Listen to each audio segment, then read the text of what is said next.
बिस्मिल्लाहिर्रहमानिर्रहीम। उर्दू जॉइंट के मोअज़्ज़िज़ नाज़रीन, अस्सलामु अलैकुम। नाज़रीन, महाराजा रंजीत सिंह कौन था? दल खालसा क्या है? रंजीत सिंह बगैर लड़े लाहौर का हाकिम कैसे बना? कोहिनूर हीरा किसके पास था? और उसके दौर को पंजाब की तारीख का स्याह तरीन दौर क्यों कहा जाता है? दोस्तों, ये सब जानने के लिए वीडियो को एंड तक देखिएगा। अगर आप हमारे चैनल पर नए हैं तो हमारे चैनल को सब्सक्राइब कर लें और बेल आइकन भी प्रेस कर दें ताकि आने वाली इंफॉर्मेटिव वीडियोस के नोटिफिकेशन आपको मिलते रहें। महाराजा रंजीत सिंह बर-ए-सग़ीर की तारीख में आने वाला सबसे पहला सिख हुक्मरान। दोस्तों, ये 18वीं सदी के आखिरी सालों की बात है जब हिंदुस्तान पर मुगलों की हुकूमत बराए नाम रह गई थी और ताज बरतानिया का सूरज आहिस्ता आहिस्ता तुलू हो रहा था। उस दौर में पंजाब में सिखों के 12 कबाइल आबाद थे जिन्हें मिसल कहा जाता था।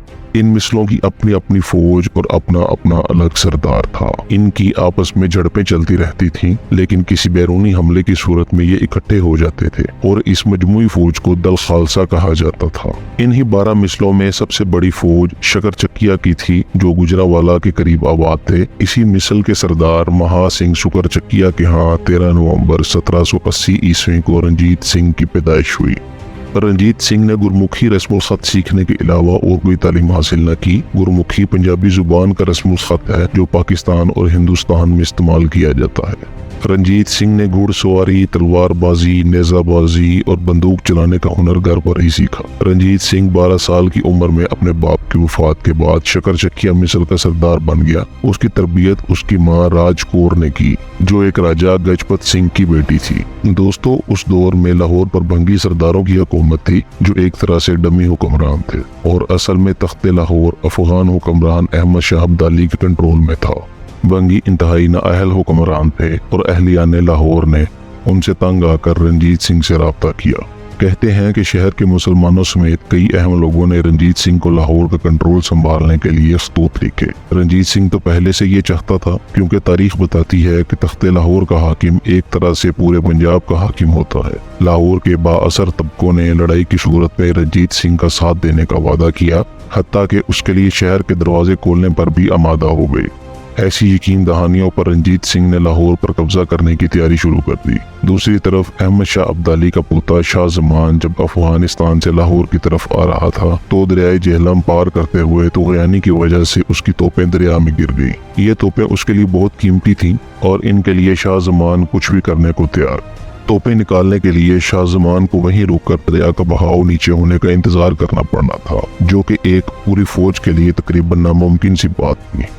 इस सूरत हाल में शाह जमान दुरानी ने रंजीत सिंह को एक पेशकश की कि अगर रंजीत सिंह उसकी तोपें दरिया से निकलवा कर उसे भिजवा दे तो बदले में लाहौर पर रंजीत सिंह की हुकूमत तस्लीम कर ली जाएगी। रंजीत सिंह इस पर मुत्तफिक हो गया, लेकिन लाहौर में बाकायदा तौर पर भंगियों की ही हुकूमत थी। रंजीत सिंह अपनी फौज लेकर लाहौर पहुंचा तो लाहौरियों ने हस्बे वादा दरवाजे खोल दिए और यूं रंजीत सिंह ने सन 1799 में महज 19 साल की उम्र में बगैर किसी खून रेजी के लाहौर फतह कर लिया। लाहौर फतह करने के बाद रंजीत सिंह की फतूहात का सिलसिला बढ़ता चला गया। उसने लाहौर के बाद जम्मू, नूरपुर, चिन्नौट और जंग पर भी अपना तसल्लुत कायम कर लिया था।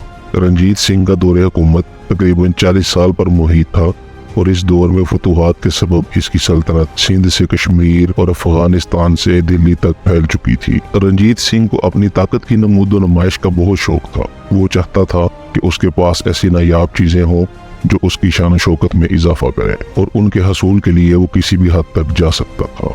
जैसे कि 1805 ईस्वी में उसने सिर्फ एक तोप जिसका नाम जमजमा तोप था के हसूल के लिए अमृतसर पर हमला कर दिया। ये वही तोप है जो आज लाहौर माल रोड पर लाहौर म्यूजियम और पंजाब यूनिवर्सिटी की दरमियानी सड़क पर रखी हुई है।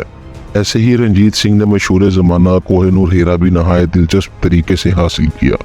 ये हीरा दुनिया का सबसे बड़ा हीरा था जो अफगानियों ने मुगलों से छीना था और होता होता ये हीरा अहमद शाह अब्दाली से उसके पोते शाह शुजा तक पहुंचा। इत्तेफाक से शाह शुजा अपना तख्त छीन जाने के बाद रंजीत सिंह की पनाह में था और लाहौर में मोची गेट के करीब एक हवेली जिसे मुबारक हवेली कहा जाता है में रिहाइश पजीर था। रंजीत सिंह ने कोहिनूर हासिल करने के लिए मुबारक हवेली का मुहासरा करवा दिया और आमदोरफ्त पर पाबंदी लगा दी। भूख, प्यास और गर्मी से तंग आकर शाह शुजा कोहिनूर रंजीत सिंह को देने पर राजी हो गया کوہ نور دیکھ کر جب رنجیت سنگھ نے اس کی قیمت پوچھی تو شاہ شجاع نے جو تاریخی جواب دیا وہ تھا کہ اس ہیرے کی قیمت طاقت ہے۔ ہم نے طاقت کے ذریعے یہ ہیرا مغلوں سے چھینا تھا، پھر جس کے پاس طاقت تھی اس نے ہم سے چھین لیا، اور اب جس کے پاس طاقت ہو گئی وہ تم سے چھین لے گا۔ اور تاریخ گواہ ہے کہ بعد میں انگریزوں نے رنجیت سنگھ کے بیٹے دلیپ سنگھ سے وہ ہیرا حاصل کر لیا، اور یہ ہیرا آج بھی ملکہ برطانیہ کے تاج کا حصہ ہے۔ دوستو، اس واقعے کے بعد جب شاہ شجاع وہاں سے فرار ہوا تو وہ چھپتے چھپاتے ایک گندے نالے سے ہوتا ہوا موری گیٹ سے باہر نکلا۔ باہر نکل کر شاہ شجاع نے شہر کی طرف دیکھ کر ایک تاریخی جملہ بولا جو آج بھی زبان زدے عام ہے۔ اس نے کہا کہ لاہوری لش پش بوتی محبت تھوڑی، وہ خاون بوا لگاون موری، یعنی لاہور کے لوگوں میں دکھاوا بہت ہے اور محبت کم ہے۔ کھلے دروازے دکھاتے ہیں لیکن واپسی کے لیے خفیہ راستے تلاش کرنے پڑتے ہیں۔ دوستو، رنجیت سنگھ نے اپنے دور حکومت میں ایسے مظالم ڈھائے کہ ہلاکو اور چنگیز خان جیسے ظالم بھی شرما جائیں۔ رنجیت سنگھ کے دور حکومت میں مساجد کو تالے لگوا دیے گئے، مساجد کو ڈھا کر گردوارے بنائے گئے، اذان اور نماز جمعہ کے اجتماعات پر پابندی تھی، یہاں تک کہ ملتان کی مرکزی مسجد کے ایک حصے کو گھوڑوں کا استبل اور محراب کی جگہ کو پھانسی گھاٹ بنا دیا گیا۔ بادشاہی مسجد کا صحن سکھ فوج کے گھوڑے باندھنے کے لیے استعمال ہونے لگا اور مسجد کے حجروں کو اسلحہ خانہ بنا دیا گیا۔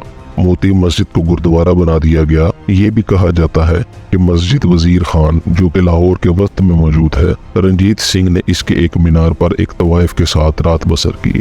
رنجیت سنگھ نے جانور ذبح کرنے پر بھی پابندی لگا رکھی تھی۔ اس کے دور میں فوج کو عوام کو لوٹنے کی مکمل آزادی تھی۔ جہانگیر اور نور جہاں کے مقبروں سے ہیرے جواہرات اور قیمتی پتھر بھی سکھوں کی لوٹ مار سے محفوظ نہ رہ سکے، یہاں تک کہ خواتین کی عزتیں بھی ان سے محفوظ نہ تھیں۔ اس کے دور میں عوام سے زبردستی لگان وصول کیا جاتا اور ان پر ٹیکس لگائے جاتے تھے۔ عوام رنجیت سنگھ سے اتنا تنگ تھے کہ سکھوں کے مقابلے میں انگریزوں کے آنے پر انہوں نے سکھ کا سانس لیا۔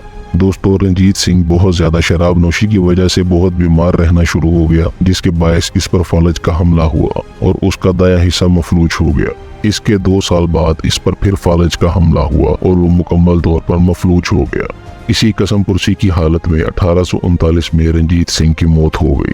اس کی آخری رسومات لاہور میں بادشاہی قلعے اور مینار پاکستان کے درمیان اسی جگہ ادا کی گئی جہاں آج اس کی سمادھی موجود ہے۔ رنجیت سنگھ کی 4 بیویوں اور 7 لونڈیوں کو اس کے ساتھ ہی ستی کر دیا گیا اور اس کی چتا گنگا میں بہائی گئی۔